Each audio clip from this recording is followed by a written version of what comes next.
નાબૂદ કરાવી દો.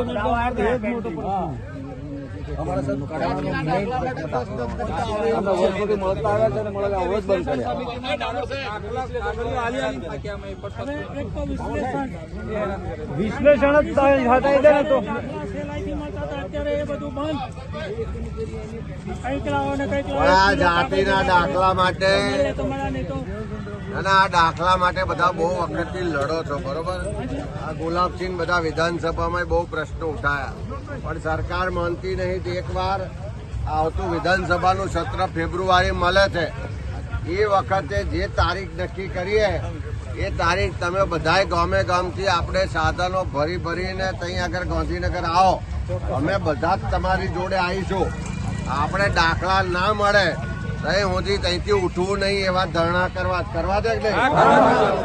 અમે બધા જે થશે અમે જોડે બેસીશું, રાત દાડો જેટલા દાડે બેહવાનું થાય. પણ તમારી તૈયારી છે કે નહીં? તારીખ આ ગુલાબસિંહ જોડે કેવડાવીએ એ તારીખે બધા આવવાની તૈયારી રાખજો ફેબ્રુઆરી મહિનામાં, બરોબર?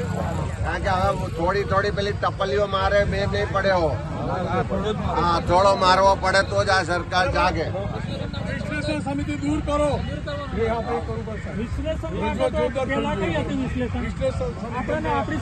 આ કોંગ્રેસની સરકાર વખતે એમને દાખલા આવતા હતા. આ લોકો જાત જાતનું નવું હોતી કાઢે છે. અમારા દાદાઓ સાહેબ દાખલા ઉપર નોકરી કરી રિટાયર થઈ ગયા અને આજ ડોનેશન નહીં મળે. આપણે આ છેલ્લા 10 વર્ષથી દાખલા બંધ. અને વિશ્લેષણ સમિતિ ભાજપની સાહેબ કે અમને મળે ત્યારે જ દાખલા મળે.